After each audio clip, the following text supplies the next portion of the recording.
Adam Burnett here, backstage at Blackheart Wrestling Rebirth. I'm going to be here through the night getting some content for you guys from backstage, seeing if I can catch some interviews with some of the guys that are going to be on tonight, bring you some content. Out my way. JPR, how you doing? I've got JPR here, see if I can get something from you. You're not on the bill tonight, No, I'm so not, any insights you want to give about anything you're going to be doing?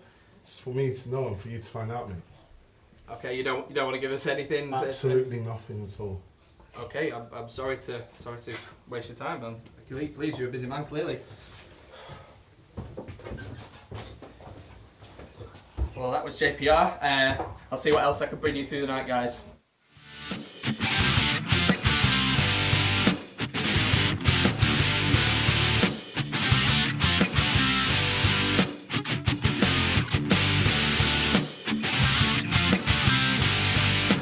Ladies and gentlemen, welcome to Blackheart Wrestling Presents Rebirth. My name's James Rutherford. I'm joined in the commentary booth by the voice of Blackheart Wrestling, Lawrence Breeze. How are we doing, Breezy? Great to be here. Blackheart Wrestling returns, Rebirth. After 18 long months, we're finally back and we're raring to go. How are you, my friend? Very, very, very excited. 18 long months out in the cold. Just starting things off hot, we saw JPR there. What do you think's going on with that?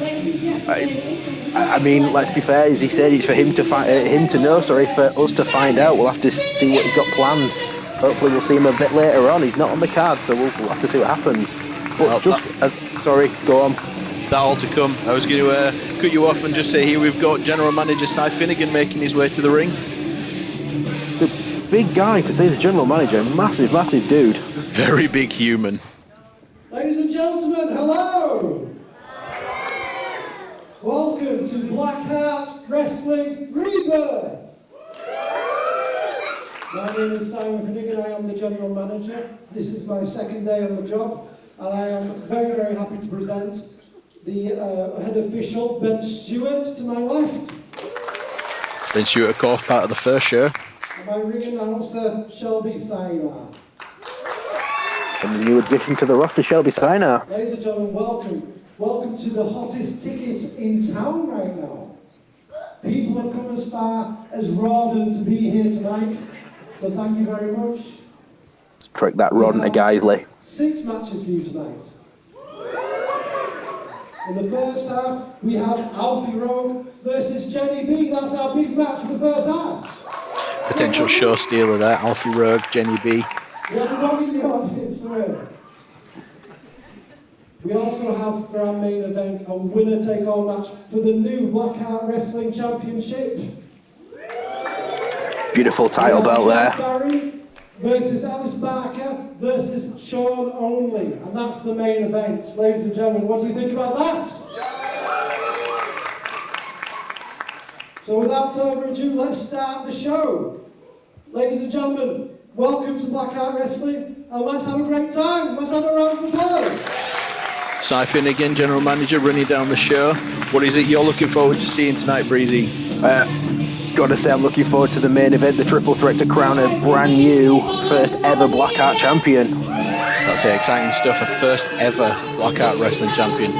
Crazy. But for me, that women's match, that's got potential show stealer written all over it. Jennie B going against Alfiee Rogue.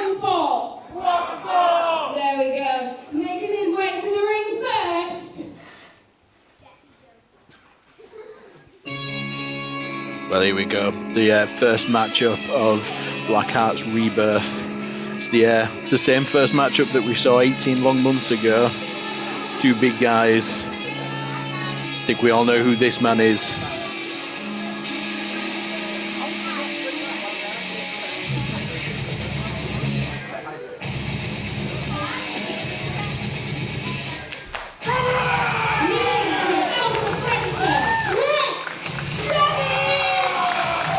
The Alpha Predator indeed, carrying a 1-0 record after beating tonight's opponent, Jepson, at Blackheart.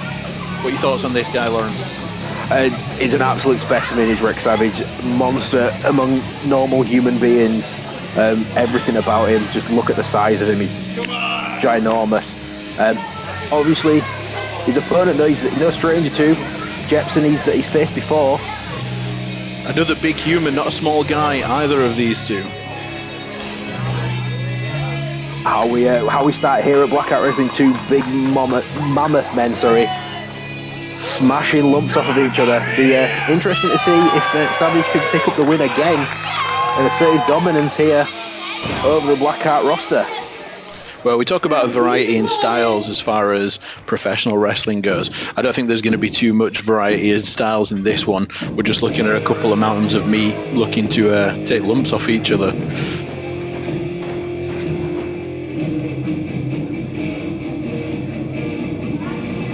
Very familiar music that we will probably be becoming accustomed to.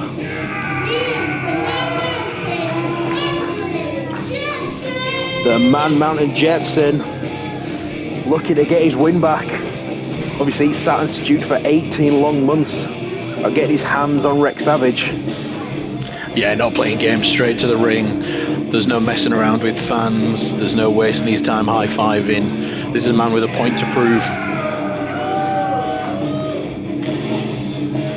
Just two massive men in the ring. I'm saying that, three, if you include Ben. Ben's a big referee. Yeah, we were going to draw attention that obviously head official Ben Stewart, perfect man for this sort of matchup, someone that can physically get involved if he needs to, break these two up. I wouldn't fancy many referees' chances at stopping these two. Savage trying to get the crowd on his side early. Oh, how good it feels, Lawrence. The first Blackout Wrestling action for 18 long months. I'm lost for words. 18 long months we've been sitting and waiting to find out what was going to happen. Finally, the day is here. Rebirth has arrived, and we started the same way we started 18 months ago. Jepson and Savage. Looks like we're going to have to wait longer to figure out who's going to be dominant here as well. The two of them fairly evenly matched in that opening exchange. Jepson looking for a test of strength. Is he going to be is Savage going to be sort of matching this here? Well, Savage again, relying on that crowd, pumping them up, hoping that they'll do the same. They're going to go for the test of strength.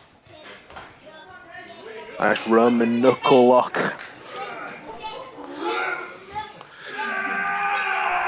Jepson with the early advantage, taking Savage down to a knee. Oh, and there it is, the crowd paying it back for Rex Savage, giving him the boost he needs to overcome the odds. This time Jepson with a knee, but stamping on the toe. A nasty move by the giant nasty man that he is, Jepson. Nasty or doing what needs to be done. It's all about that win at the end of the day, and Jepson's got a tick in the loss column already as far as Blackout Wrestling's concerned. Just clubbing away, tenderising Rex Savage. Taking his eye off the ball though. And that's what happens. You get caught out. These big men aren't slow men by any means. How many times do you see Savage hit somebody and they don't drop instantly? Not many, but on the same token, how many times do you see Jepson take a shot like that and not get knocked to the floor? Very true, very true. Jepson looking to regroup on the outside while Savage letting Jepson know what he thinks. Just smart manoeuvring from Jepson. He's not going to rush things. He's got time. Remembering these two big men, they're gulping down air. There's a lot of meat for them to move around. They need to make sure that they're looking after resources. Jepson using his brain cells again, luring Savage in and then rolling back out, extending that count as long as he possibly can do. But Savage is looking for him now. Savage, I don't know if we're waiting. Going to take the action where he can get it. Oh, looked as though Jepson had outsmarted Savage then. You do not love to see that. Jepson landing on the jewels. Well, what strength. Well, a big man like Jepson should not be that far off the ground. The massive back suplex from Rex Savage. Savage again asking that crowd to give him some. Really relying on that, keep the energy levels up. Jepson again hoisted into the air. This is terrifying display of strength. Like a rake of the eyes there from Jepson. Obviously, as we've said, he's not a small man, isn't Jepson? He doesn't like being picked up very often. No, and I guess you've got to ask referee Ben Stewart, giving them a little bit of leeway. This is obviously the first match back. He's not going to end in something important like this in a DQ, giving the benefit of the doubt to Jepson. But he will not allow a blatant choke on the ropes to go beyond the 5 count. Let's just point out that count as well. It was lovely the way it was laid out. Jepson knew that he was being counted out. He had to break that hold, otherwise, as we just mentioned, this first match back at Rebirth then could have been potentially staring down the barrel of a disqualification. Yeah, referee Ben Stewart, we were talking to him before. He says a good day for him is nobody noticing that he's there. That's absolutely what he wants to do, just administer the rules and count the fall. Jepson getting distracted by this crowd a little bit. They're definitely on the side of Savage. But it shows, doesn't it? The work pays off. You put the effort in, you get the crowd on your side, and it's going to pay back in your favour. Standing face lock here. Just Jepson leaning on Rex. These are the small margins. That's extra weight on the back of Rex Savage that he's having to support. Obviously, Rex is a big man. Jepson's weight on top of him. Double the amount of weight that Rex is having to carry. Wow. He managed to break it with a big headbutt. Wow, what a huge headbutt. Jepson rattled. Undreefted looking to attack the referee here. Well, we said he was a big boy. Ben Stewart got accidentally got into the crosshairs there. And Jepson there just thinking he's showing that he's smarter than Savage is. But after that headbutt, might have lost a few brain cells.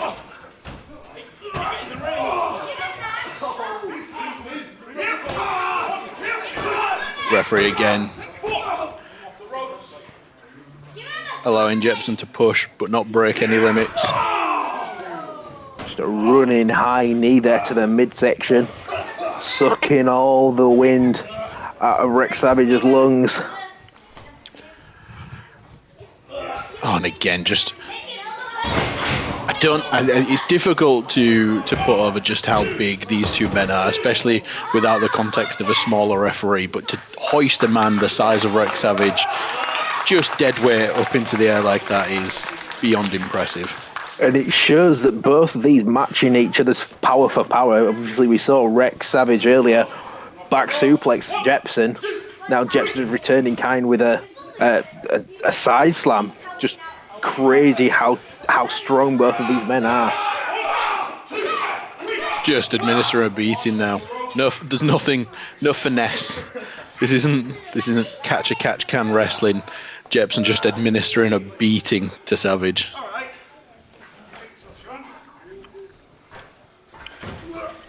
And sending Savage over the top. So if this was a rumble, we'd have an elimination right there. Yeah, is Jepson confused? Is that where he thinks he's going on? I think he's just looking for the easy count-out win. Yeah, he's, we just saw him batter Savage, now throwing him out of the ring. Obviously, while Rex is on the outside, Jepson can recover his own wind inside. Savage again, this crowd fully behind him, cheering him on, driving him back onto his feet and into the ring. Question Jepson's mentality there. He didn't pounce instantly on Savage, which normally we'd see Jepson take advantage of a situation like that, but we looked somewhat disappointed, as if he thought he'd done enough there to stop Rex answering the referee's count.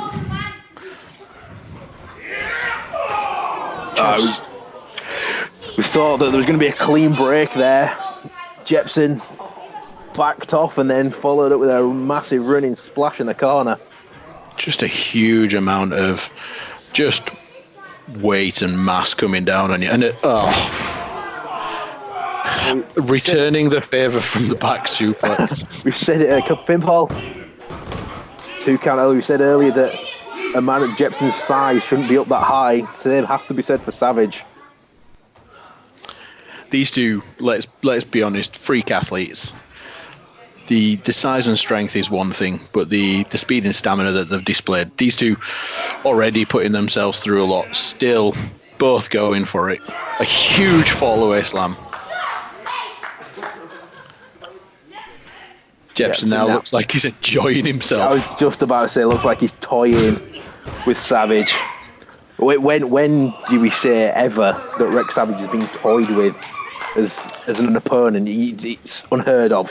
Well, I think we spoke too soon with him enjoying himself as well. Jepson getting frustrated at head official Ben Stewart. Thinks the count was slow.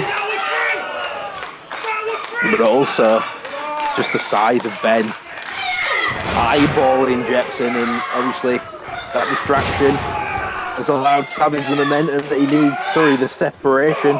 Start building some momentum. 3 massive shoulder tackles. Rex Savage feeling it now, building up. Crowd still right behind him.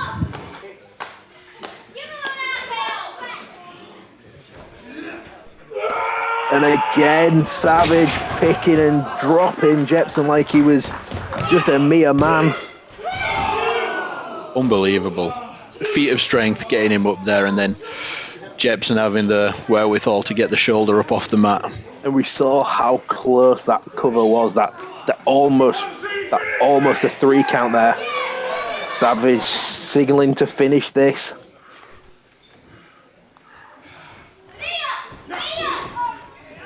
Oh, what's he looking for here? For perhaps a pile driver or a power bomb or something. Well, the back of Savage is taking a beating in this match. Doesn't have the strength there to deadlift Jepson up into the air. Jepson looking for that butterfly suplex that he likes to use so much. Here we go. This could be it. Oh no, Savage fights out. Again, is he lining up that pile driver? Jepson does not want to be coming down head first. Oh, it's not a pile driver, it's a power bomb. Oh, and again, Savage's back just did not. What's this? Wait. What's this? Is that JPR? All I can see is the scarf, but it definitely looks like JPR has made his way to the ringside area, standing on the stage, in fact. I wouldn't be willing to take a guess if we hadn't seen him at the top of the show there with our backstage interviewer Adam Burnett, but that definitely looks like it could be JPR. What's he doing out here? Oh, he said, sorry, that we'd find out what his motives were earlier. Superman punch from Savage. Huge Superman punch. This offers more questions than it answers. We've got 2 big men in the ring, and now a 3rd big man stood on the stage. Is he looking to get involved in this? Is he looking at getting? Is he scouting? Perhaps is he looking at Savage? Is he looking at Jepson? Checking out the competition. Checking out the competition. Maybe looking for a partner. Obviously, we'll see tag team action later tonight. Could this be? That's too scary a thought for me to allow to run too much further. Any of these boys pairing up. And there it is, the huge fisherman. Butterfly suplex, and that's the 3 count for the Man Mountain Jepson. Handy assist though from JPR. Rex Savage took his eye off the ball then. Well, Jepson on his even now as far as him and Rex Savage go, but what is JPR doing out here? Taking a microphone? Yeah, just taking the microphone off Shelby Sinai. Maybe we're going to hear from him. Well, Jepson seems to be paying no real attention to JPR. It doesn't look like it was a pre-planned interruption by any means.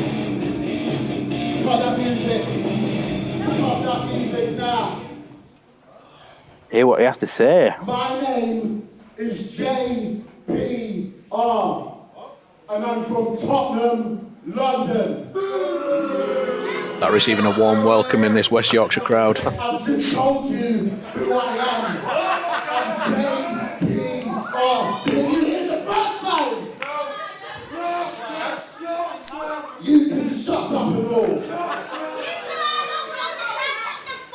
Doesn't seem to like this crowd. I don't think this crowd seems to like him. And I make it clear and simple for all of you idiots to understand.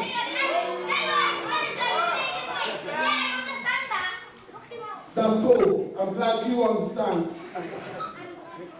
Reason's this.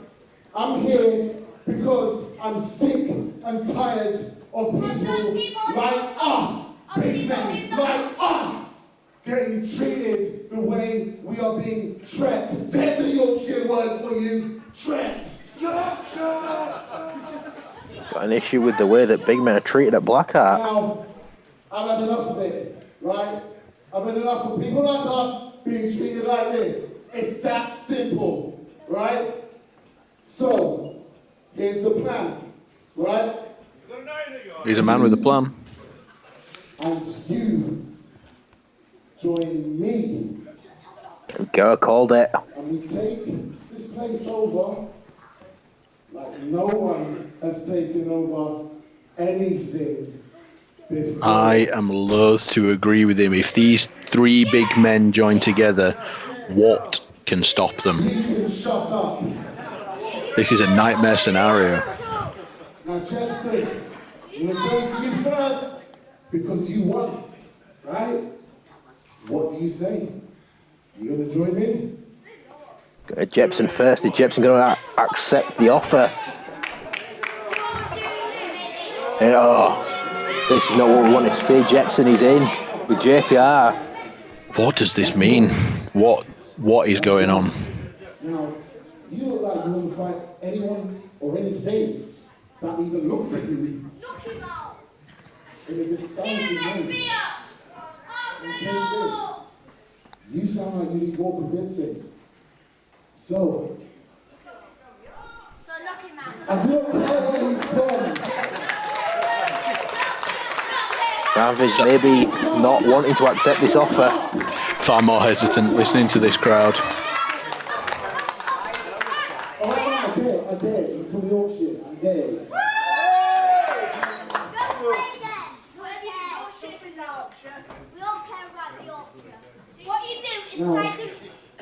You're bigger than me, right? You're a strong man. But my friend, have you got up there as well? Because if you do, listen, if you do, you'll shake my hand as well. Now what you say? This could be an unholy trinity if Savage takes this offer. JPR extended the proverbial olive branch. Is Rex Savage going to accept it?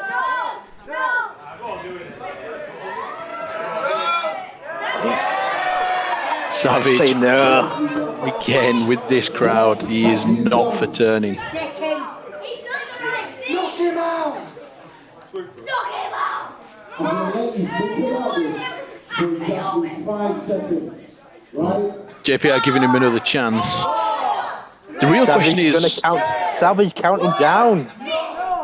the real question is, what's JPR's end goal here? JPR, an active wrestler. This isn't a manager or a valet. This is a guy who's active on the Blackheart roster, looking to recruit equals, cronies, people that work for him. Jepson and Savage, too big a guy to play second fiddle to anyone. I mean, as you said, he's got a problem with the way that big men are treated. Is he looking to establish these three as the top echelon of talent? Again, what a scary thought. These three men as a united front. That's terrifying.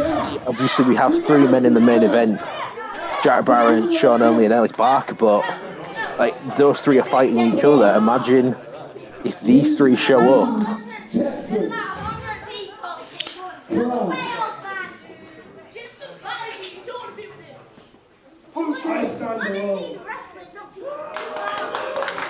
Savage, the courage, got to be admired. Yeah, interesting to see how many chances JPR actually offers Savage here. You're going to join us. And that's not going to look good for you. Okay? And when that happens, right? When that happens, JPR, big fan of his own voice, it has to be said. It's something that as Jepson attacked from behind, but There we go. These two big men had enough. There's going to be no third chance for Savage. And there it is again. butterfly suplex, but just to pick up on something that JPR said that might not be today, but one way or the other, Savage will join them. So perhaps JPR has a long-term plan in mind for whoever he decides to recruit that rejects him at first call. The only thing scarier than the two of those together, or the three of those together, is that they have a cohesive plan. The idea of that terrifies me. Auspicious way to start Blackheart. Not ideal as far as keeping things going, but who knows where that's going to go. We're just here in our EPS, Lawrence. I think we're going to... Adam Burnett still in the back somewhere. I understand he's got something he wants to chat about. It sounds like who's he got with him? Billy O'Keefe by the sounds of it. Let's have a look. We're going to throw over now to Adam Burnett backstage. Adam Burnett here, backstage at Blackheart Wrestling, managing to catch up with Billy O'Keefe. Billy, how are you feeling about being here? I'm pretty excited, yeah. Excited for Blackheart to be back. Rebirth, it's a good show, it's a great venue. Yeah, I'm looking forward to the match tonight. Excellent stuff. How are you feeling about your opponent tonight? I faced him before. He's a pretty tough kid, small, fast, some good strikes on him. So it'll be a tough match, but I think I've got it.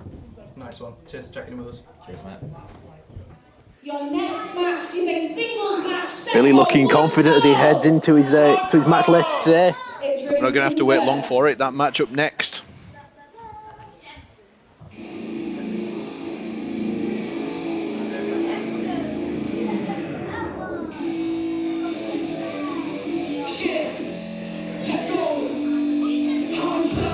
Here he comes, a young man, widely regarded as the future Billy O'Keefe. Untold amounts of talent, filled to the brim with ability. Tapping into that potential. Maybe hopefully we should say that he finds his feet here at Blackheart Wrestling and finally breaks out as an individual superstar in his own right. Say Billy O'Keefe being a part of a couple of different things in different promotions, but really looking to set his stall as a singles competitor, as you said, Lawrence. What do you think he has to do tonight to overcome someone like Jet Marshall? He needs to stick to his roots. He needs to out-wrestle Jet Marshall. Jet Marshall's a striker. Billy O'Keefe can close that distance. You've got to reckon that Billy gets this win. But he looks very much in the zone.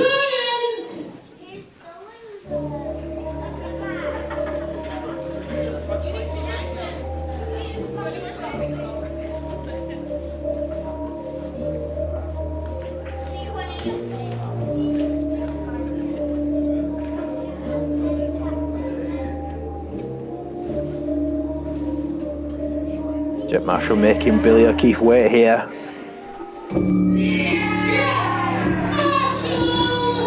Well, here he comes, as you said, a striker, Jet Marshall. And you just see from the attitude instantly, straight out the gates, that he's going to take Billy O'Keefe down here tonight. Obviously, both of these, should be mentioned, Jed, both of these debutantes here at Blackheart Wrestling.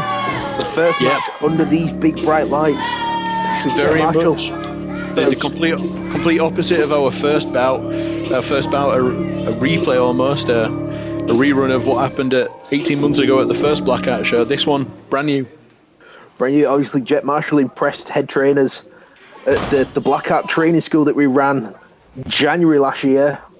So it'd be interesting to see if he's taking that advice on board and going to be able to overcome. But well, I was just about to say, setting out the stall early, this is going to be a very different match to the one we saw earlier. Two big men taking lumps off each other. Here we've got two very fast, very athletic high flyers.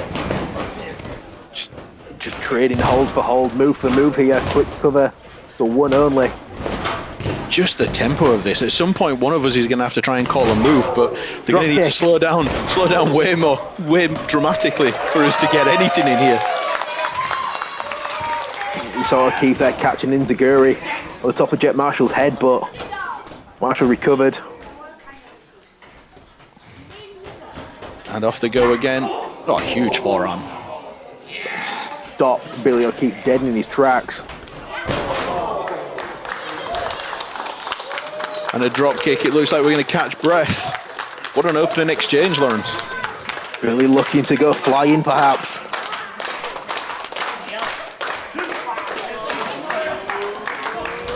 Oh, He was definitely looking for it. that'll stop you dead in the tracks. A fist in the mouth, and then a foot. This is what O'Keefe needed to avoid the striking game of Jet Marshall. He's arguably second to none. Huge double stomp to the back of the head. Then obviously the long fall from the ring to the floor. So there's no padding around the floor here. Blackout Wrestling, obviously we're in a theatre right now. Yeah, we should probably take the moment to welcome everybody to the new home of Blackout Wrestling, Guiseley Theatre. Quick cover, just the two. Yeah, the new home of Blackout Wrestling, Guiseley Theatre. Happy to be a beautiful venue. Really, really nice venue, yeah. And obviously staff that aren't associated with Blackout Wrestling are lovely as well. So helpful, so kind. And whilst we're talking about the loveliness of staff, Jet Marshall delivers a not so lovely knee to the mouth of Billy O'Keefe. Just a disrespectful back chop then. And one to the front, matching pair. That stunned O'Keefe that you could tell by him smashing the mat afterwards with frustration and anger and probably a lot of pain as well. Quick cover and a 2 count only. Another 2 from the referee. You have to assume that if Marshall keeps this up, it's only a matter of time as he kicks the thigh.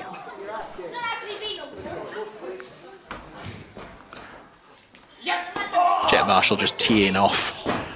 Just these strikes, we called it early, but the striking game of Jet Marshall is very much what needs to be avoided. O'Keefe needs to somehow weather this storm if he can, and then get, just as we see, a hard whip into the corner. Another cover and a 2. Just going to say, O'Keefe needs to try and weather this storm and get back onto his game plan and wrestle this match with Jet Marshall. If it sticks to fists and feet, then it's going to be a long, long night for Billy O'Keefe. Yeah, Billy very much a competitor that likes to be on the front foot. This isn't unfamiliar territory for him, being just dragged out of the ring. I think he started as a choke, didn't it? But the momentum that Marshall had managed to muster on the outside, dragging O'Keefe all the way over. And I don't know where the two of them are going here. Oh, another big knife edge chop. Maybe sat in the second, third row of the crowd or something there.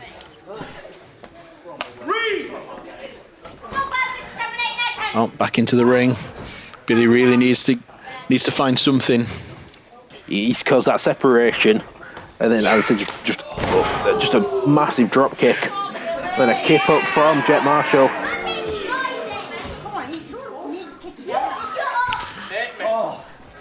Jet Marshall now jarring off at the crowd. He's an angry young man, Jet Marshall, isn't he? He's a very angry young man. Spent a lot of time around him in the back. He's seems to hate the world. Yeah, this not something that this crowd's done to annoy him. This is just how Jet Marshall lives his life. Not happy, but happy to tell you how unhappy he is. But he seems to be very happy at the moment, just kicking the snot out of Billy O'Keefe at every opportunity he gets. Well, at some point you've got to question, is this sort of attitude going to get in his way? He's pulling him back in the ring now. No covers, obviously, on the apron or the outside. This is a wrestling match. It is wins and losses, not how many times you get to kick your opponent. Picking up some steam here, Jet Marshall. And a chin lock. Just disrespect. Taking his time. But also inciting this crowd. They were all geared up for, regardless of whether you like somebody or you hate somebody, if you see something cool, you tend to react. And Jet Marshall toying with the crowd with that. Oh, Billy looking to fight back into this. Michinoku driver. Well, there it goes. Again, credit to head official Ben Stewart. Come round to check the shoulders. Just a 2 count. Billy, you can see in his eyes, just looking for the rope, trying to get that separation if he can. Well, it's been non-stop for O'Keefe after a quick start. He's not managed to get anything going, really, as far as offense is concerned. Jet Marshall very much controlling this one. You see, by looking at Jet Marshall as well. Doesn't necessarily seem to have broken a sweat. Now sitting down, cross-legged in the middle of the ring. Similar to, oh, and here we go, the ultimate disrespect of the Snow Angel in the middle of the ring. Similar to Jepson earlier, Jet Marshall not taking advantage of the damages done to Billy O'Keefe. Whilst he's looking for the easy out with this count-out victory, he's also giving Billy O'Keefe time to recover. Obviously, the difference between Jepson and Marshall is that I think Jepson, you could argue, was taking the easy way out. Marshall thinks he's done enough damage that O'Keefe can't answer that 10 count. Back again with the educated feet almost kicking away.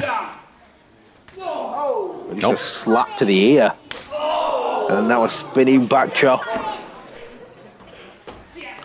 What's he setting up for here? High rent district. It's called high risk for a reason. High risk, high reward. But a headbutt by O'Keefe. Oh, and here we go. Billy from the top. It's where he feels most at home. And a nice leaping, spinning senton there. Oh, and Billy picking up the pace back to where he likes things at early doors. Huge clothesline. Black suplex. Falling forward. Very rarely do you see that. Quick cover, 2 count only. And now, how quickly the tables turn. Billy O'Keefe with the momentum on his side. Jet Marshall reeling. He's looking to finish it. Oh, and a huge forearm. And a return. Just trading off now. Billy O'Keefe again, looking to build that momentum. The pump kick there. Half and half.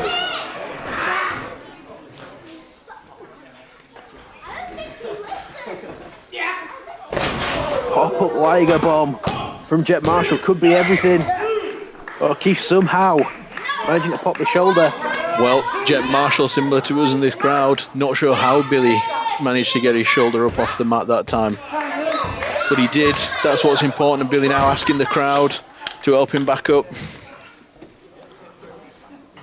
Marshall might be the one helping him back up.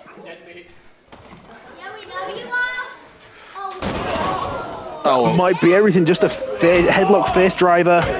And there it is, just from nowhere. From absolutely nowhere. Billy O'Keefe finds separation, gets Jet Marshall, and plants him with that face driver. Yeah, it'd be interesting to see what Jet Marshall was looking for. You saw Marshall turn his back on O'Keefe, and that was the difference. Billy grabbing the trunks, pulling him back into that headlock driver. Again, impressive display for both of these. Billy O'Keefe gets the win, but it has to be said, both of them very much living up to the reputation and to the potential that we heard about. Yeah, I'm glad that both of them are here on the Blackheart roster. Just can't wait to see them back after an action like that. Again, we're going to cut away from the action briefly because we're hearing from the back that once again our broadcast colleague Adam Burnett has managed to catch up with someone for this next match.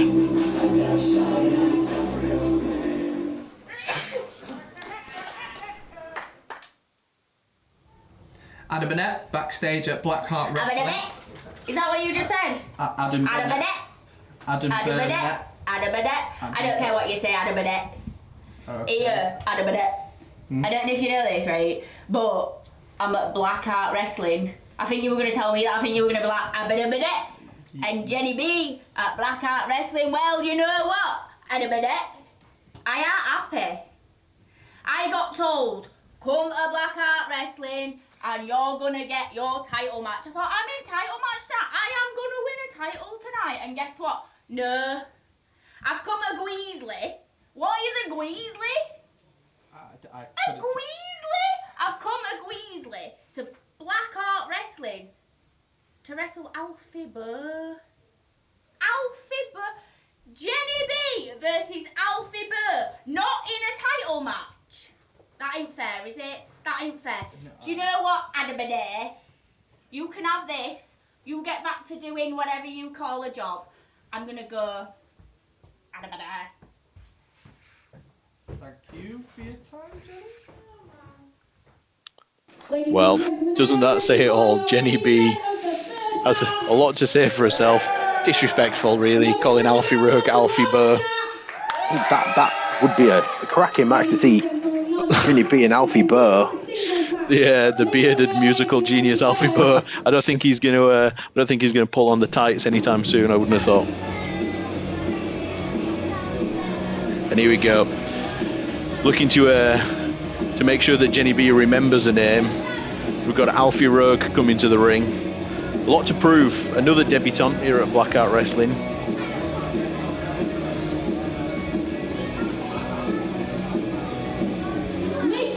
Here she comes.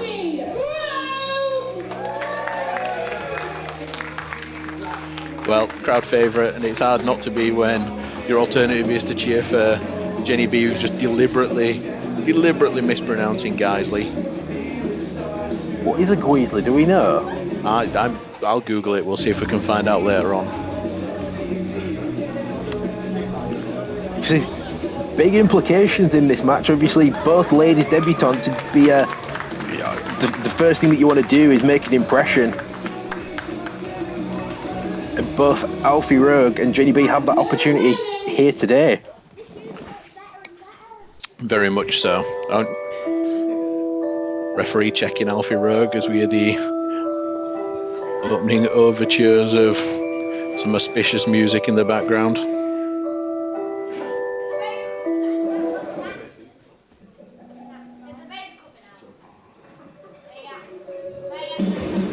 Yeah, Jennie B, like we saw Jet Marshall, keeping her opponent waiting, and here she comes, the Cougar weight herself, Jennie B. Not in a title match, but Still with that look on her face. She's not happy to be here. Everyone else so far seems happy to be here to prove a point. Jenny, much rather not be, it would seem. Jenny already talking some trash to the crowd here. Just seems to be taking offence at the spectators spectating, which seems odd. Still plenty to say for herself, Jennie B. Alfie Rogue, though, bless her, not letting this get to her.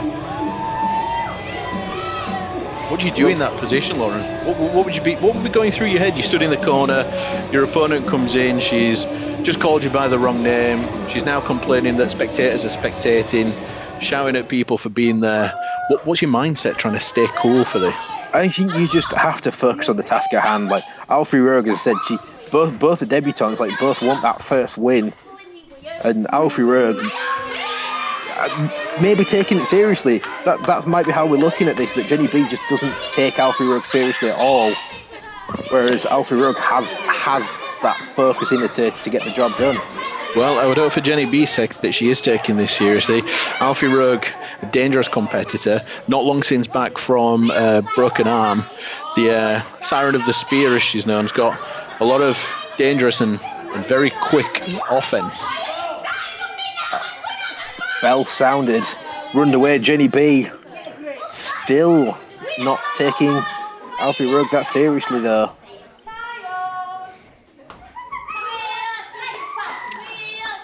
Jennie B just not happy to be here. She obviously thought she was coming for a title match. Not part of that match later tonight, unfortunately for her. But she's in no real rush to get this one going. And she's arguing with the crowd again. Crowd thinking that she's a chicken. I mean, she's wearing leopard. She isn't being particularly brave. She's not keen to get this one going. Well, quite the temper tantrum. Glad I'm not in the ring with her though right now. I'm uncomfortable that we're in the same room. Alfie Rogue talking to the referee. I think probably just checking on the mental well-being of Jennie B. She's caused more damage to the ring ropes than she has her opponent at this time being. Yeah, currently in a one-on-one match with the four sides of the ring. Well, finally a lock-up. Alfiee Rogue, the bigger of the two, having that size advantage. Yeah, a lot more leverage.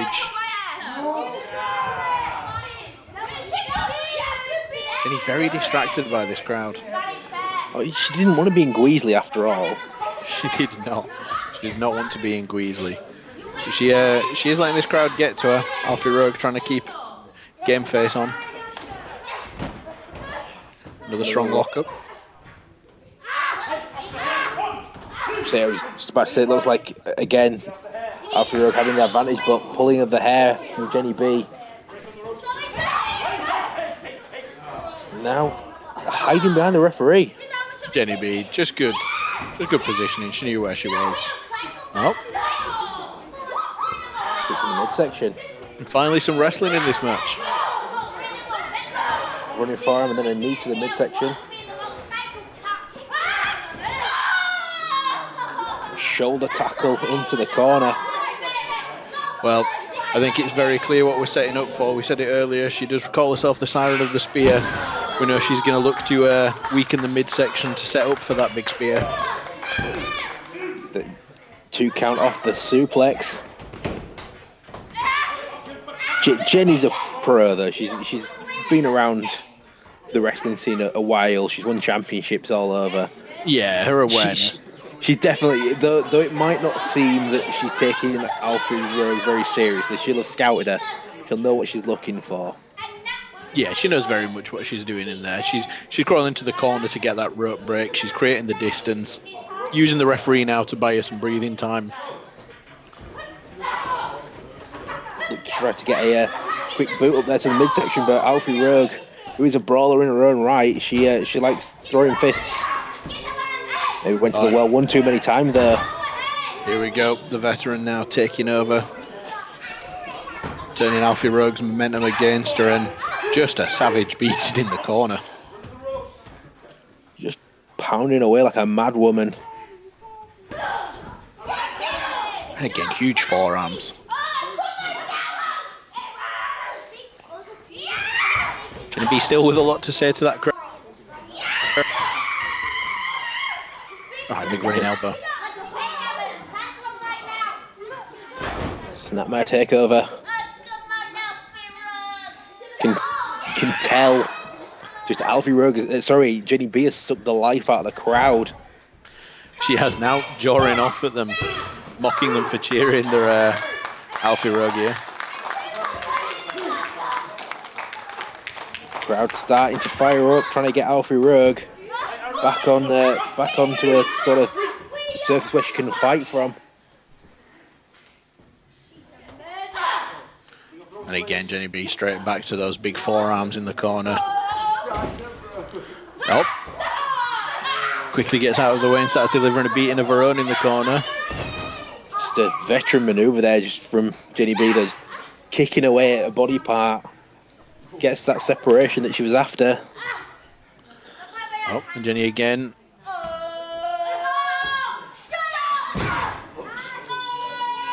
Just a hip attack on the lower back, softening up Alfiee Rogue.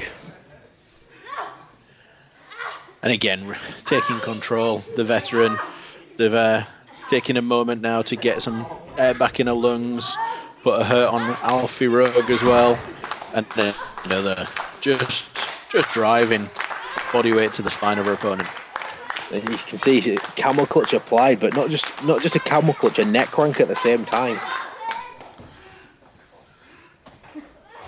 Jennie B pulling Alfiee Rogue up, potentially looking to finish this.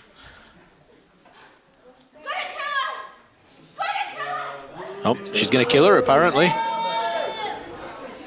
A single arm head, there's a face lock there, maybe looking for a single arm DDT or something like that, but Alfiee Rogue manages to break out briefly, but Jennie B back on the attack. Again, sitting deep in that camel clutch. Pulling the neck as well. Not only is that damaging your spine, the torque on the neck as well, bending it in ways it's not supposed to go. Jennie B the cougar weight, are we calling that the cougar clutch, perhaps? I'll let you ask her that. I don't. Yeah, she frightens me. Let's put it like that. Missed with the leg drop there. Oh, there's Alfiee Rogue firing off those forearms. Missed with the roundhouse. Comes back with a back kick and then into a massive spine buster. And the cover. Another 2 there from Ben Stewart. Alfiee Rogue less complaining, picking herself up. She knows what she needs to do. Would you think from this perspective, Alfiee Rogue just gets a near fall? Maybe Jennie B focuses a little more now and realises that actually I am in a bit of a fight, or? Well, she has to.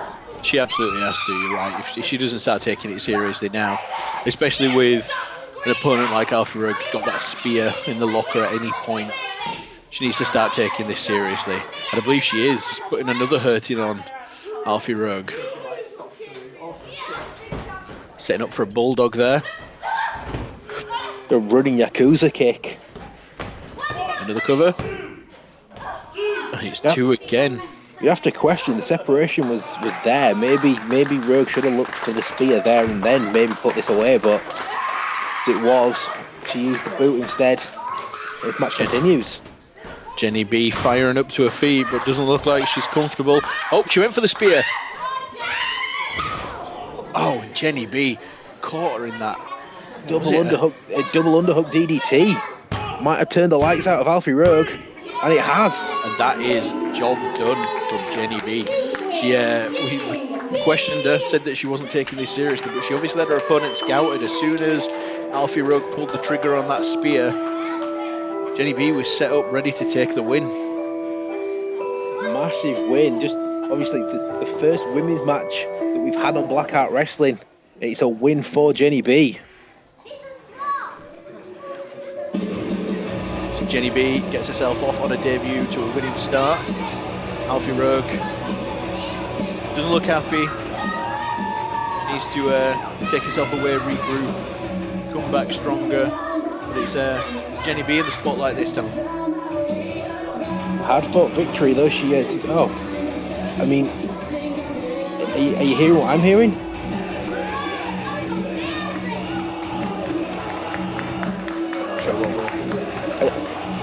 Have we got some commotion backstage? I'm not sure. I'm not sure that there is anything going on. I know that up next we've got a couple of teams that you're very familiar with from around the circuit locally. We've got a tag match coming up. I'm getting it through on the earpiece. I see what you were saying. We've got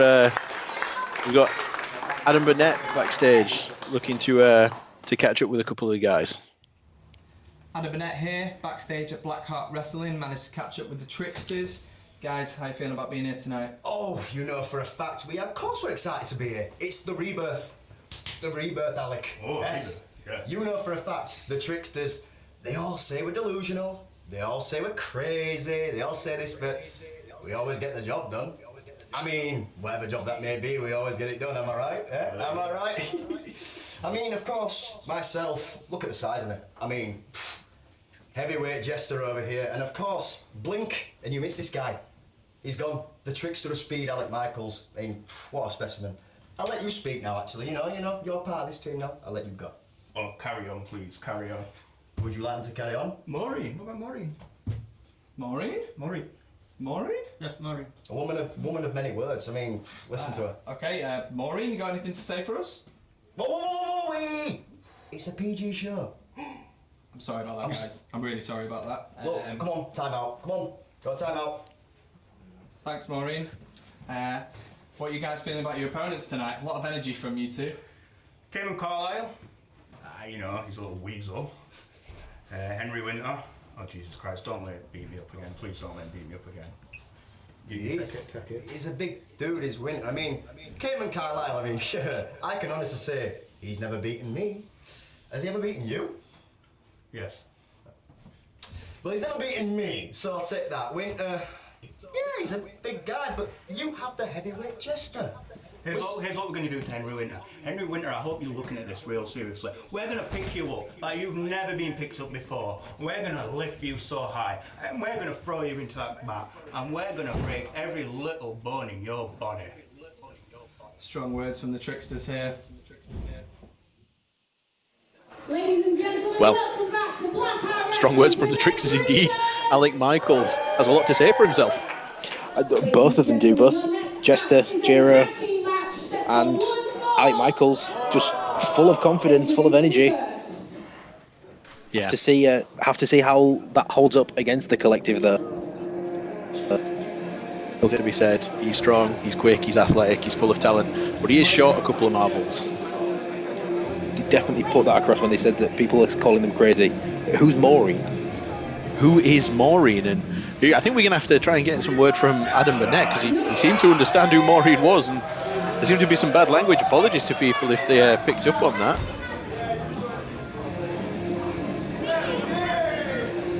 Here are the Tricksters. Again, Trickster by design, or is that just Alec Michaels trying his best?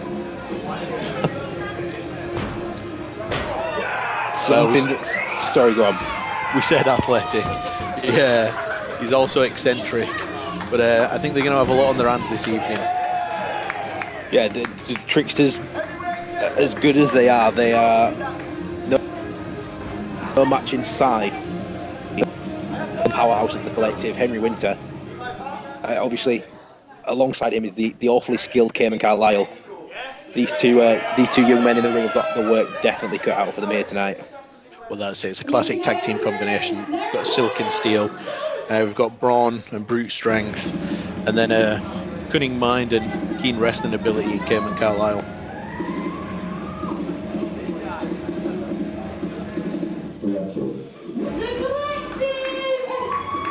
And here they come.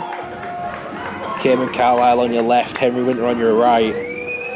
Just to settle some confusion, Henry Winter, just to confuse everyone, wearing the Cayman Carlisle t-shirt. What can you say about Henry Winter? He likes to annoy people.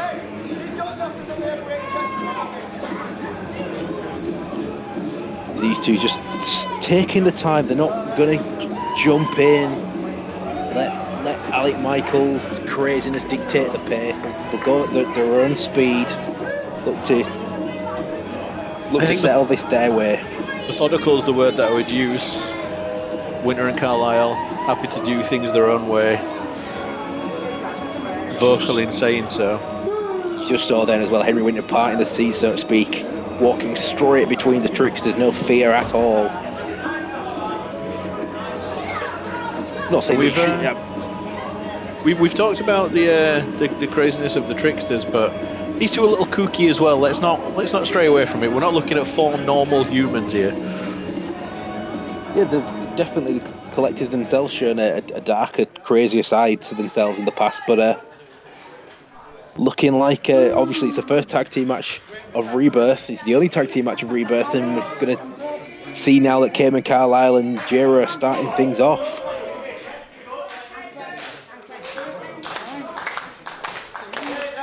Again, this crowd already choosing who they're backing by the seams.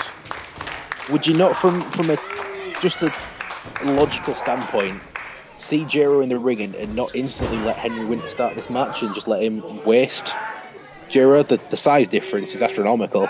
It is, but I think we talked about it early doors. When it comes to the big men with Jepson, with Savage, we're looking at a limited fuel tank. They burn bright but not long. I think what we're looking at is the collective using Henry Winter sparingly for bursts rather than letting him in with a fresh opponent.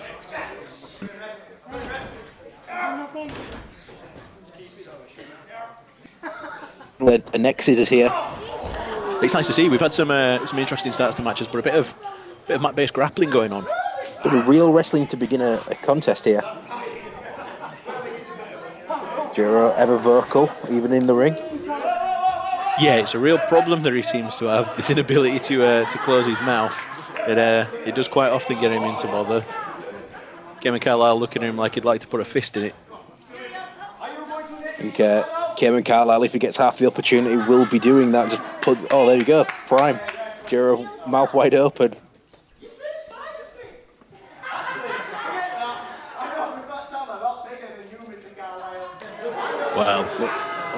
Well, we're all for a bit of trash talking. The jester there taking things a bit far. Cayman Carlisle not happy with that one. Maybe it's just the mind games that Jester's playing, that get in the head of Kane Carlisle, but it doesn't seem to be working right now. It does not. The side headlock, and that time, Carlisle blocking the leg over. And again, Carlisle not a big man, but putting what little weight he's got on top of Jester, trying to add pressure to that hold. It's as you said, he's sound mind when it comes to wrestling ability. Was that a poke to the eye? That looked like a thumb or a poke, yeah, definitely. Referee Ben Stewart just behind the action didn't quite catch that. He's having a good look at the Jester now. There isn't something that he's going to allow to happen right in front of him. Yeah, maybe Jero there showing he said he was okay, but maybe that wasn't the smartest thing to do at that moment in time. He's clearly just been blinded. No, and what's his plan here with Carlisle on the mat, struggling?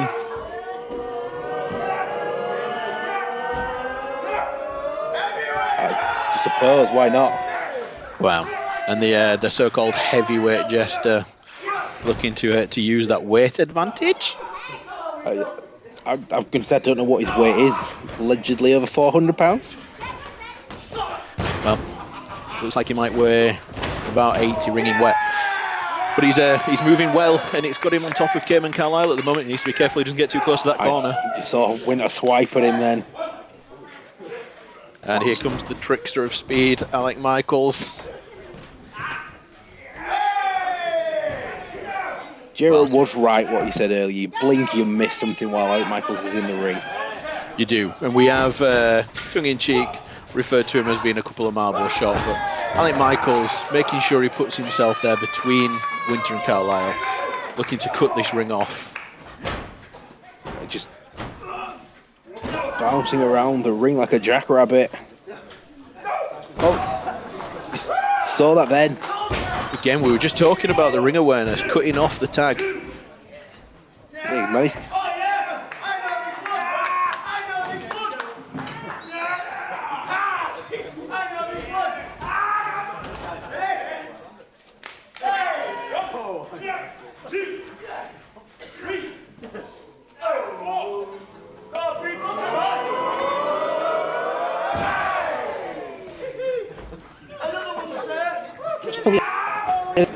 Ben Stewart very lenient on that count. Jero took a long time coming from the top then.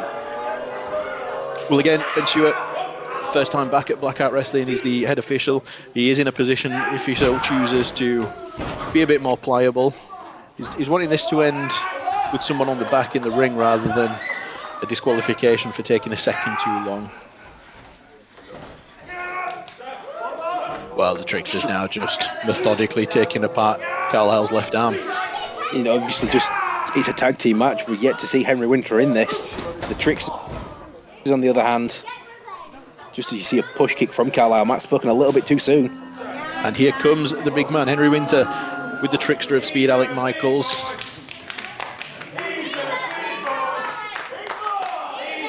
Just a face-off.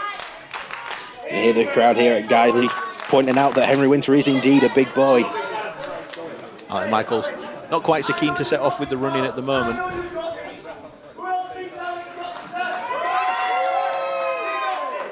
Jero now playing spokesperson on the outside to, let's call him hype man for Alec Michaels. Yeah, Jero insisting that Alec Michaels has got this. Henry Winter quietly disagreeing. There we go. Like running into a brick wall, surely. And the tag. Here comes the allegedly heavyweight Jester.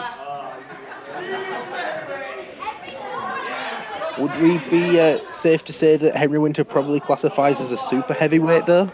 Well, in a world where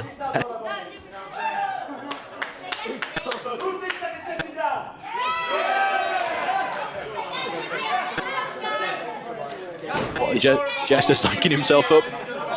See this ending well for him. Wow.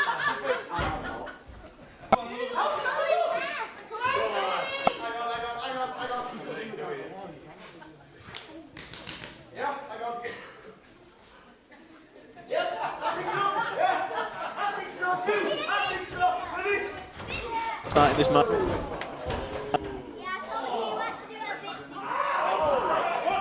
I just stand on there.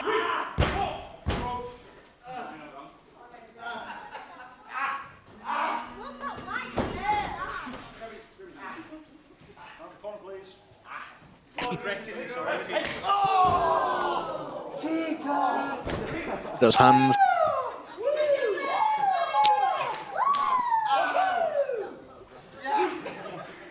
Quick tag. Kevin Carlisle with just a precision kick to the midsection. One.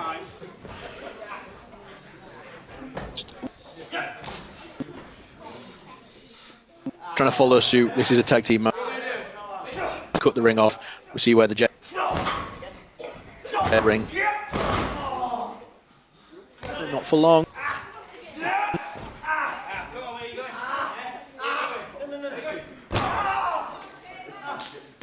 Bring it there, look like Jared tried. Yeah, but in that grip. And nasty kick to the ribs. The horrible paper. It must be like being kicked by a tree. Too much more kick, that pump kick to the ribs that the Jester took. Oh, Winter setting up for a suplex. I mean, that's 6'3". The Jester is coming down from a long way up.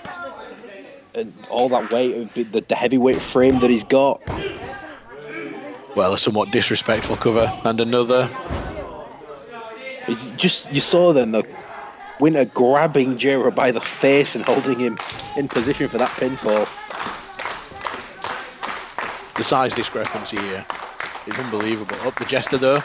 I was just about to say fighting back, but maybe he regrets that. And just a building falls across his back, fries all the wind back out of him. Back in the corner. Collective making sure the referee appreciates the legal tags. I was about to say earlier that we'd not seen Henry Winter in this match. The Tricksters were looking more like a fluid tag team, but as of right now, this is all Collective dominating Jero. And again, we talked earlier about the Tricksters taking Cayman Carlisle to their corner and using the tag team rules, man in, man out. Collective doing exactly the same now. The Jester pinned to that corner.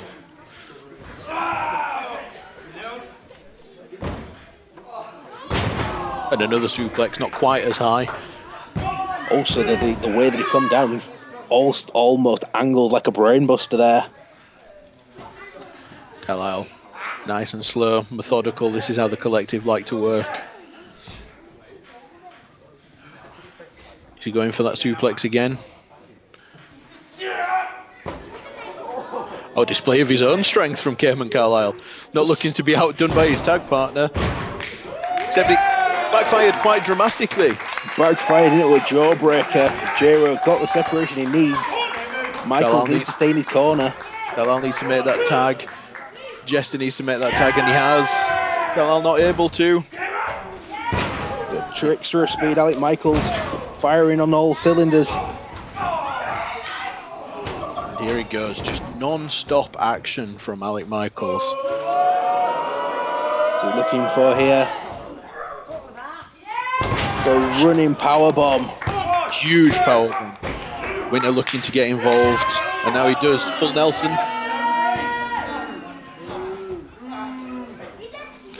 And Carlisle, oh! The Trickster moving. And a second time. Winter didn't look very happy then. Cayman Carlisle, it's a suplex of his own he takes. Yeah, double suplex from the Tricksters. Tricksters very much working in tandem. They've got Henry Winter rocking in the corner. Big man fights back. Oh, huge elbow to the Jester. And that is Jero dead. You saw the brain cells leave his body there. Michaels with a springboard drop kick. Winter taken off his feet for the first time in this match. Carlisle down. Tricksters are rolling. Jarrett looking for a suplex of his own, but blocked. Carlisle crotching him on that top corner, getting himself out of a sticky situation. These two, the legal men still. What's Carlisle looking for here? Maybe a superplex. Well, we said earlier his suplex didn't quite have the height on it that Henry Winters did, but this one will. Carlisle setting up from the second. Jarrett fighting back, headbutt. And Michael's running away. Winter giving chase, and what's going on the stage? I think Michaels is just kicking Winter with the chest. Whoa! And we said athletic, but a few marbles short. I think Michaels there stepping off the back of Henry Winter onto the top row and into the ring. Chester with a splash. That is the three from, let's be honest, absolutely nowhere. The collective seemed like they were cruising to a win. Definitely. From out of nowhere, as you said, just like Michaels, off Winter's back, onto the top rope, into Carlisle. That was the difference. Well, ladies and gents, we expect you to rewind and have another look at that. That was unbelievable. Alec Michaels out onto the stage, Winter giving chase, it seemed, and then from nowhere Michael manages to knock him down far enough that he... Oh, cherry drink from the audience there. He managed to step off Winter's back onto the top rope. Unbelievable athleticism.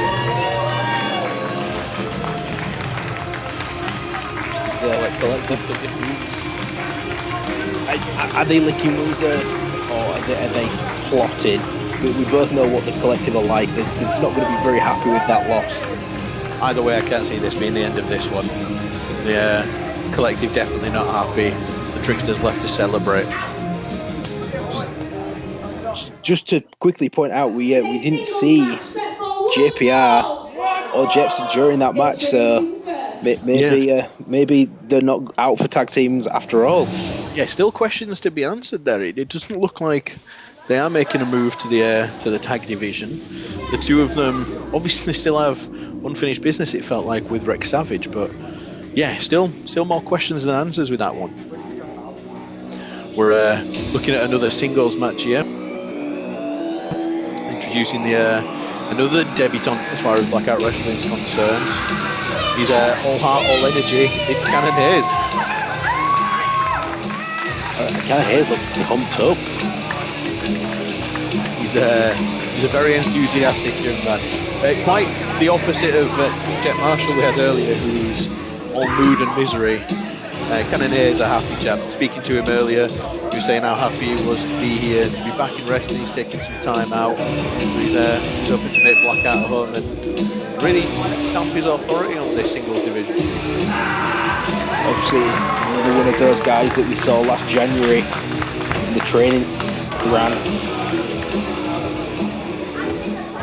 So was his opponent, though. So it'll be interesting to see. Again, as we said with Jet Marshall, how much they listen, but how much is being retained. Gung-Ho Muttley. Well, pyrotechnics. Yeah, I was going to ask if you had any suitable way to describe Gung-Ho, as he fell over scared of his own fire. That answers the question quite well. Definitely takes himself far too seriously. You can hear him now, really at the audience to not laugh at him. But obviously you just also see him wet himself when his own pyrotechnics go off. Yeah, very odd. Singing his own entrance music, you can see. All the greats do that. Do they? Got the no laughing sign. Not a fan of being laughed at, despite quite often drawing that emotion from people. And a perfect example. Yep.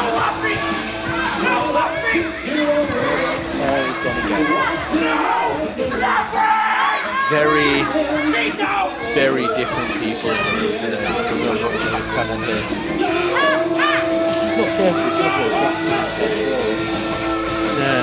Yeah, very odd individual. Muttley though, as odd as his antics are, not to be taken lightly in the ring. No, he's been wrestling a couple of years up and down the scene. him and Cannon Haze have a history elsewhere. See if Cannon Haze. He was another in-ring debut as well from Gung-Ho, but he was backstage at 18 months ago at the first Blackheart show. Just a match for Gung-Ho until now. Apologies for cutting you off there. You are right. He was backstage 18 months ago, but he didn't have to deal with a fist in the face 18 months ago. He did not. Speaking to Muttley earlier today, once you get through the bravado and the nonsense, he was letting me know how keen he was to be that he's again taking another right hand to the chops. He might not be so happy to be here now, but he was keen to be back wrestling again, looking to make Blackheart a home. It's an easy match to set these two, and really looking to make a name for themselves. Muttley's taking a lot of time on the outside drinking water, maybe not taking on enough fluids before this match started. Well, again, Cannon Haze getting the better of him. A couple of lariats. Now a massive scoop slam. And a big elbow drop to follow. He's got all the high energy of a trickster, Cannon Haze. I'm surprised he's not ended up being the fourth if we count Maureen as the third. But maybe he knows something about Maureen that we yet don't know.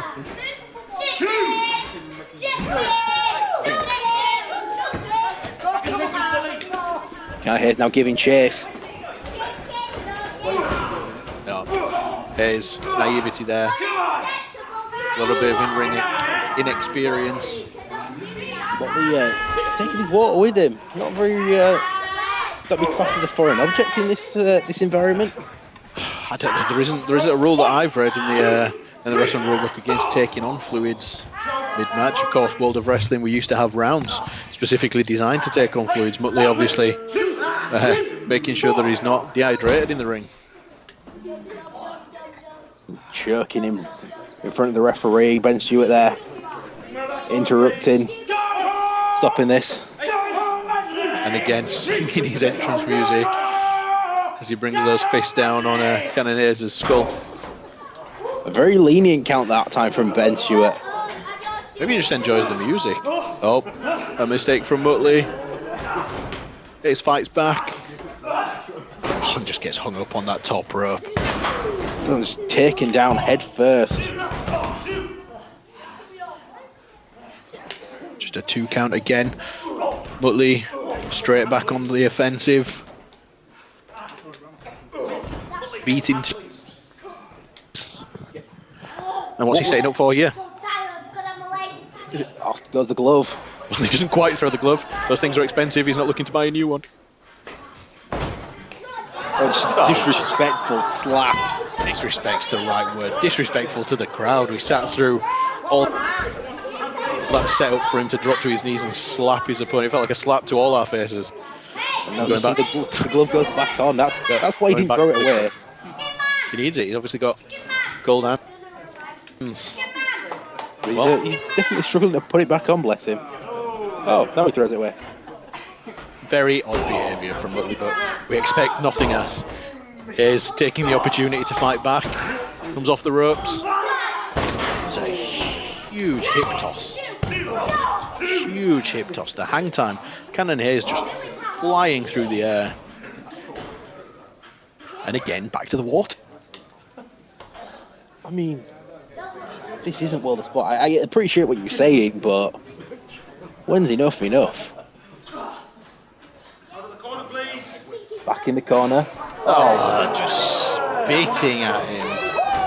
Just spitting in the face of Cannon Haze there. But obviously that also is Cannon Haze. You can see in Cannon Haze can't see a thing right now. Well, he saw enough to manage to get out of the way of that. It looked like he was going for some sort of pump kick on a headbutt from Haze. Muttley, not quite sure what day it is. Knocked him silly. Oh. Well, Haze's head made of sterner stuff, it would seem.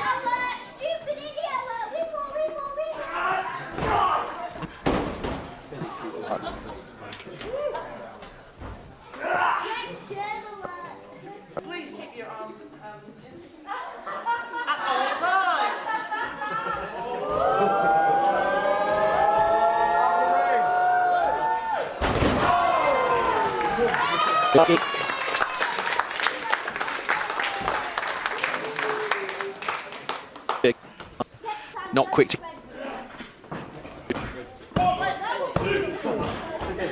Just a the three. outside leg as well. They're trying to get as much leverage as possible. You saw him also reaching for the right arm of Muttley, trying to get as much body on body as he could, make it more difficult, but Muttley managed to get that shoulder up. Two of them now, dead on the Mendel and Matt, it looks like. This crowd doing what they can to show their appreciation for the hard work and the beatings that they've dished out to each other so far. Haze up first. Needs to close that distance and capitalise. Looking for a stunner, perhaps. Oh, missed. Inside Not sure what's going on there, but yeah, Muttley quick to capitalise. Bit of confusion from Haze, trying not to get whipped into that corner. Muttley again, straight back to the water bottle. And again, again in the eyes. Pump kick there. It wasn't the pump kick, it was some sort of single leg missile drop kick he gave him. Well, and Muttley hoisted by his own petard. He brought the no laughing sign. Thought it was funny what he'd done to Cannon Haze, just for a young man in the front row to brandish the no laughing sign. Poetic irony at its best. Muttley, well, he's taken that one harshly, it looks like. You've got to question Muttley here. Like, he just used his brutal. Again, just the ultimate disrespect to his opponent. Good! I hope you get the coronavirus too! Wow. Well, Muttley showing his true colours, disrespectful to his opponent, to the crowd. I think we all can agree. We're supposed to be impartial at the desk here, Lawrence, but I think we all know who we're pulling for in this one. Cannon Haze all day long. Haze gets out of the way of that. And a big stunner! Stunner. From nowhere. Muttley dead on his feet. And another one. And there was some stink on that one. Goodness me. All game for Cannon Haze.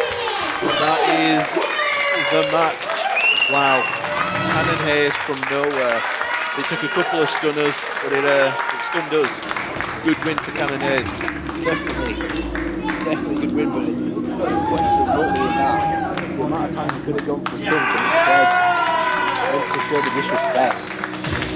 Yeah, far too keen on getting his poor attitude over rather than getting himself over in that match. Haze now with the water. Cannon Haze now turning out his fair play. That's the ruling in life. Can't say I blame Cannon Haze there at all. Yeah, he's celebrating with this crowd.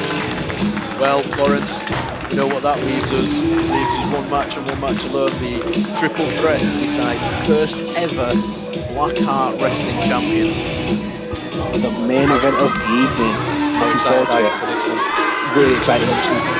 Three names that you could argue are synonymous with Blackheart Wrestling in our short history. But Sean O'Malley, Jack Barron and Ellis Barker, arguably three of the top best stars that we've got. It only seems fair. Oh, I'm sorry to cut you off here, Lawrence, but again I'm hearing that Adam Burnett has caught up with one of tonight's main event competitors. Let's see if we can get a camera in the back, if we can shoot to Adam now.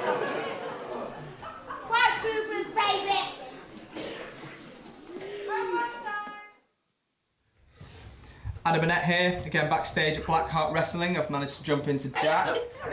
How you doing, mate? How you feeling about being here? I am wonderful. It's good to be back here at Blackheart. Last time I was a tag wrestler with me and my brother. This time I'm going it alone. We're going for it. We're going for it, pal. We're going for it! Very, very confident over here. Yeah. So how are you feeling about your two opponents tonight? Yeah, two. We're sticking with the tag, but... Right, well, Ellis, we've done this once before. He was good, sneaky, always sneaky. Sean Only, I've known him a very, very, very long time, and we've never stepped in the ring. He likes punching, he likes kicking. Stay out of them, and I think I'll win it. I'm going for it. I'm having a belt. I'm going to have that shiny belt to keep my pants up. Well, it seems like you know what you're going to do. I do. Thank you for the time there, Jack. Cheers, pal. Well, a very high energy Jack Barron in the back. Looks like he's made a new friend in Adam Burnett. Give him a little kiss to wish him good luck, I guess. That is what it's all about, ladies and gentlemen. The Blackheart Wrestling Championship. Blackheart champion, let me hear. Here we go. Head official Ben Stewart proudly displaying that, let's be honest, beautiful title belt. There will be a triple threat match. There will be 3 gentlemen in the ring. Just as the rules are going over, these 3 men, 1 fall to a finish. Who have you got in this, James? You've got Sean Only, Jack Barron, and Ellis Barker. Who have you got to win this? It's a difficult one to judge. Like, where do we go here? We've obviously got high energy. We've just seen him, Jack Barron, coming out first. He's tons of experience. I think he's just short of a decade of experience in the wrestling business. This is a man who can do it all. He can move, he can fly, he can actually wrestle. He's also high energy and loves just being out there. He is waving nicely to the crowd. Ellis Barker is the opposite of that. This is a surly, miserable, very nice human being who just takes great pleasure in hurting people. The real wild card in the mix. We've got Sean Only, who we've referred to before as a belt collector. He's gone up and down the country for the big match when it counts. He's also an unbelievable physical specimen. We've had some big men on the show tonight. At 6'4", absolutely carved from stone. Sean Only really brings that X factor. You see Jack ready and waiting for his 2 opponents.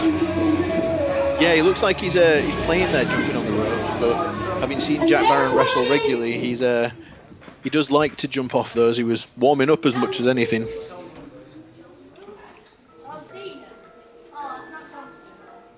Here comes Ellis Barker. Got to say, he's something of an underdog in this one, Ellis Barker. But he wouldn't surprise anyone if he found a way to win. That's what he does. He finds a way. Doesn't look impressed with the pyrotechnics at all.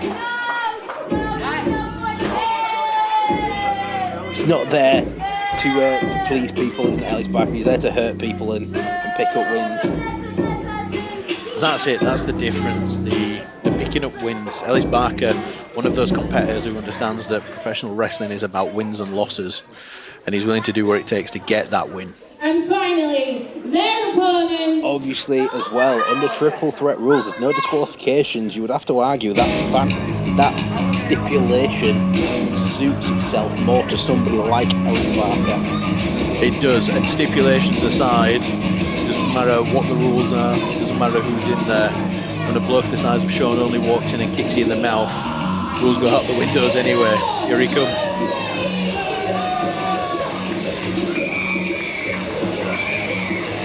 Just tell the way that Sean Only enters the building,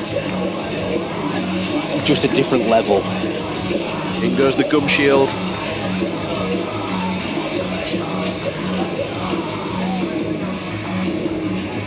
We talked about Ellis Barker always finding a way to get things done. Sean Only knows how to get the win, but he's also happy to have a fight. Jack definitely looks like he's having as much fun here as Sean Only is. I mean, that could be the title of his autobiography. Jack Barron is here to have a good time. He wants to win. We heard he wants that shiny belt to hold up his pants, but he's not willing to let anything get in the way of enjoying himself.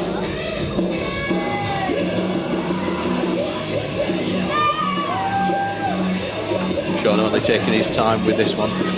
Also, it looks like Ellis Barker trying to steal the title belt before this main event even begins. Also, let's not ignore the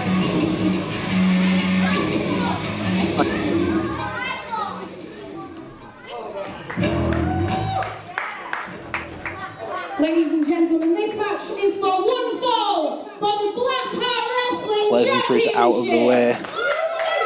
if there was pleasantries. Referee showing everybody the title belt.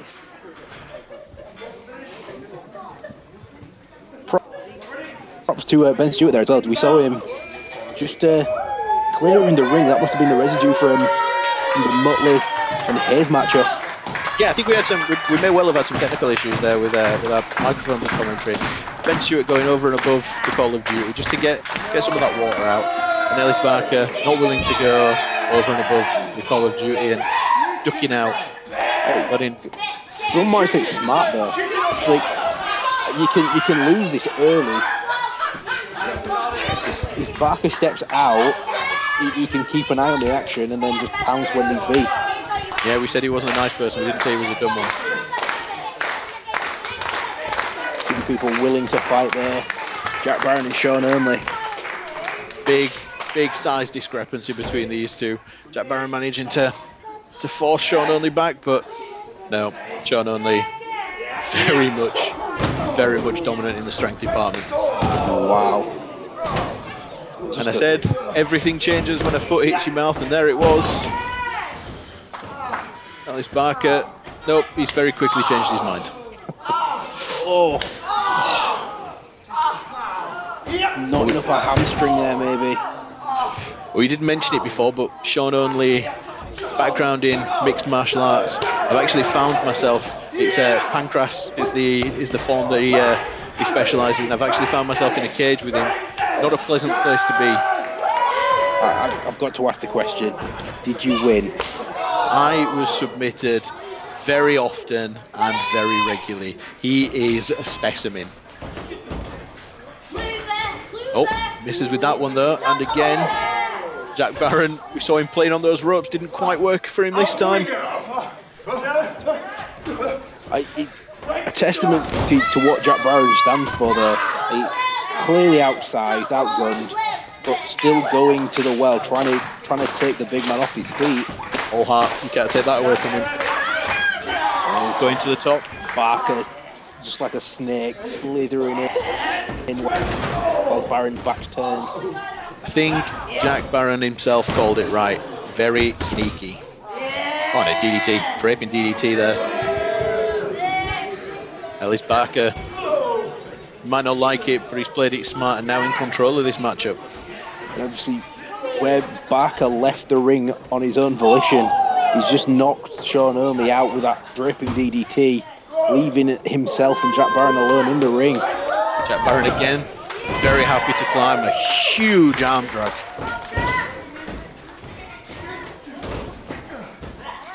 There he goes. Well, these two, not to be outdone by the earlier antics of Billy O'Keefe and Jet Marshall, showing that they've got some moves.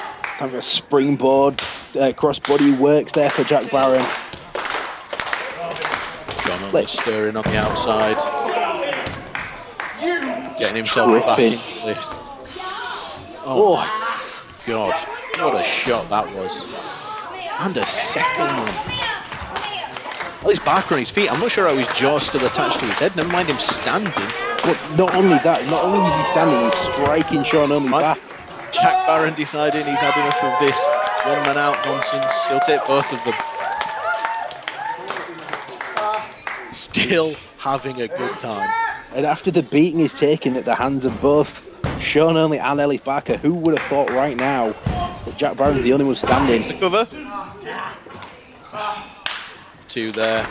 Sorry to cut you off. Jack Barron looking to end this.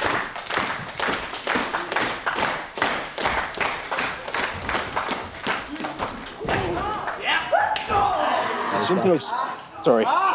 Just going to say Ellis Barker again, sneaky, gets out of the way of that one. Looking to take control again. Oh, just a leaping mule kick to the forehead. Looked like it, yeah, definitely. Just Ellis Barker, no nonsense about it, kicks you in the face. What I was going to say though was Ellis Barker himself isn't a slouch when it comes to high flying. He can move as good as a Jack Barron, as good as a Billy O'Keefe. Well, he just chooses not to. It's as if you'd read the script of this one. Ellis Barker there showing how he can roll around over the top rope and finish it with a nice big single leg drop kick. Sean Only again, stirring on the outside. Maybe just biding his time. He took that awful DDT from Ellis Barker, and then I think perhaps maybe took more of Jack Barron coming off the top row. Oh, Jack Barron and Ellis Barker both looking to gain the upper hand on this suplex. And oh, wow. Never mind. Sean Only, enough is enough, and he's had enough. What's he setting up for here? Hook the leg. That's fisherman suplex there. A huge fisherman suplex. Let's not understate. Took the full weight of Barker up and then powered him over. Oh, blocked that super kick. And another one. Blocked the super kick from Barker. Oh, there's Crusher. Shoots the cover again. Barker somehow getting his shoulder up off the mat. Sean Only, much like we, cannot believe that he did so. This crowd stunned into silence, coming back to life. Sean Only. Great position. And Jack Barron off the top rope. Drop kick to both men. Everyone down. Looked like Jack got a leg on both his opponents there. This crowd again firmly behind Jack Barron as he gets to his feet. Running knee to Ellis Barker. Right under the jaw. Ellis may be out with a super kick for him, Sean Only. Then a pump kick. And all three men down in the middle of the ring. Ellis Barker stirring. This really looks like it's a case of first to the feet becomes the first Blackheart champion. Definitely. Right now, Barker stirring. Obviously, we can hear a count from the referee. But I think he lost in the moment himself. Can't have a count out in a triple threat.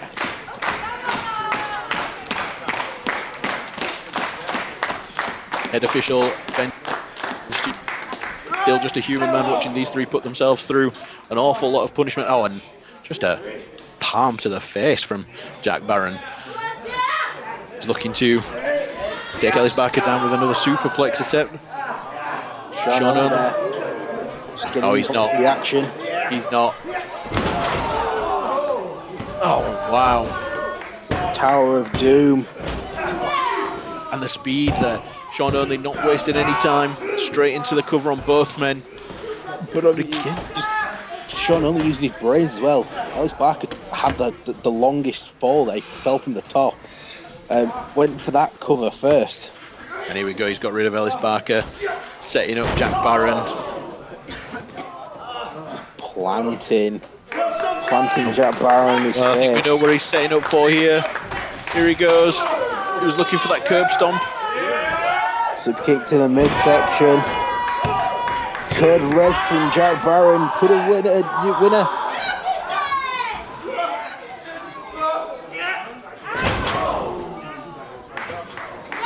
Barker, that insane driver.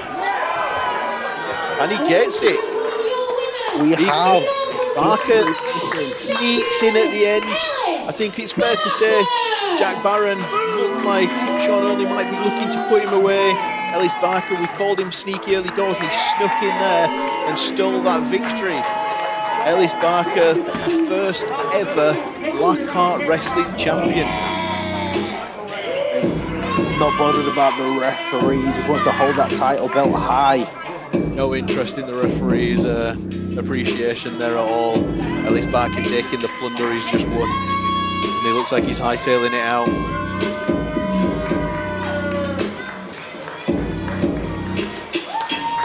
There we go, that's the new champion.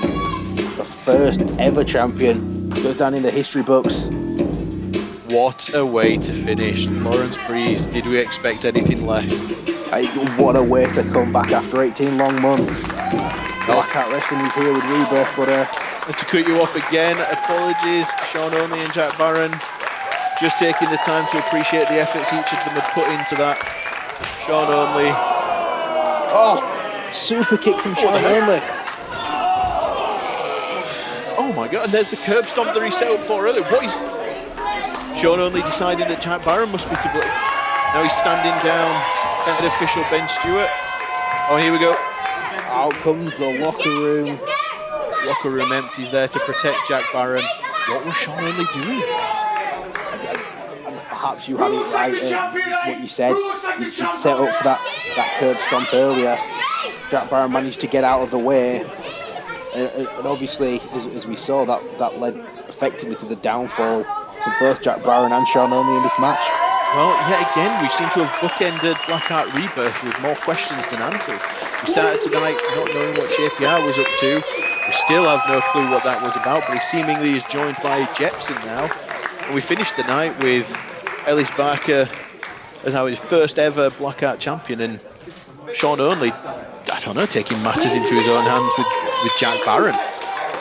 But also, obviously, what a way to end the show. A new champion crowned, and then obviously you've got to ask these questions of Sean Only. Well, if nothing else, it raises the intrigue for the next show. Thanks, ladies and gents, and we'll see you next time.